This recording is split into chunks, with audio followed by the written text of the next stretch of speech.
We're going to be talking about product of proper fractions. Now we understand what proper fractions are. You would have learned how to define a fraction. How do we make a fraction? Let's take a look at this. Notice that you have two fractions and we're going to take the product. What do you mean by the product? The product is to multiply one fraction with another.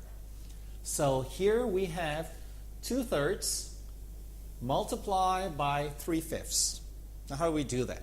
And to look at that, I'm going to teach you a method, which is when we look at multiplying fractions, it is very easy to just go forward and look at just the numerator.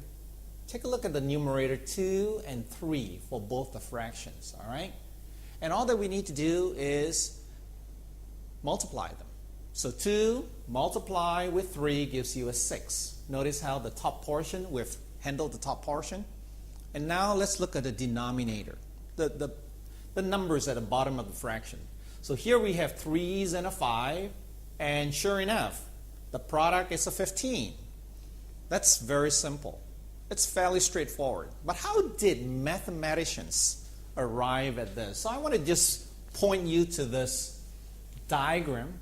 And as you can see, what we have done here is I have divided vertically this particular rectangle into 3 parts so that you can see that the part right here is that there are 3 parts and I'm taking 2/3 of this part. And then on the vertical level, I have divided the sides into 5 parts now so that I can take 3/5 of this part with this. And so you notice that as a result of doing these little boxers, if you count them, you'll find that there are 15 boxers. Let's take a look. 3, 6, 9, 12, and 15 boxers.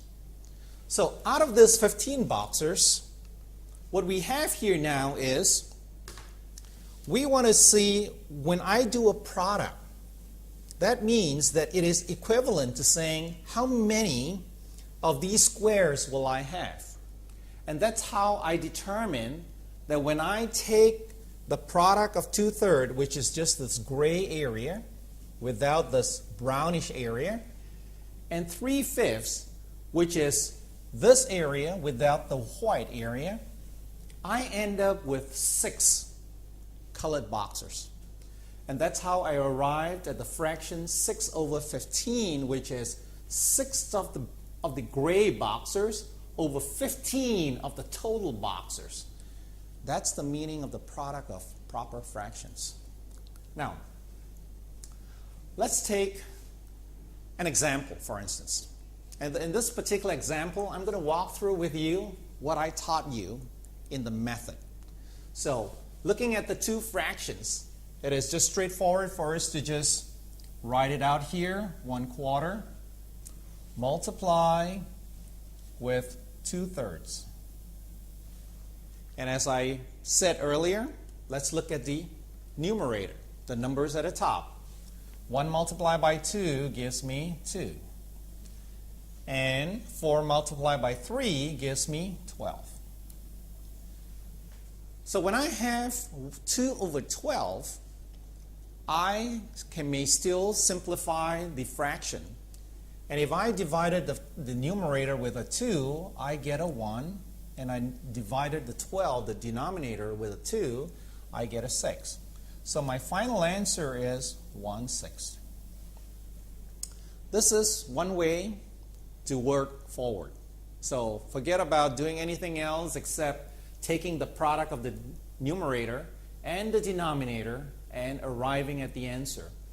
Now, let's also look at how we may do a second method.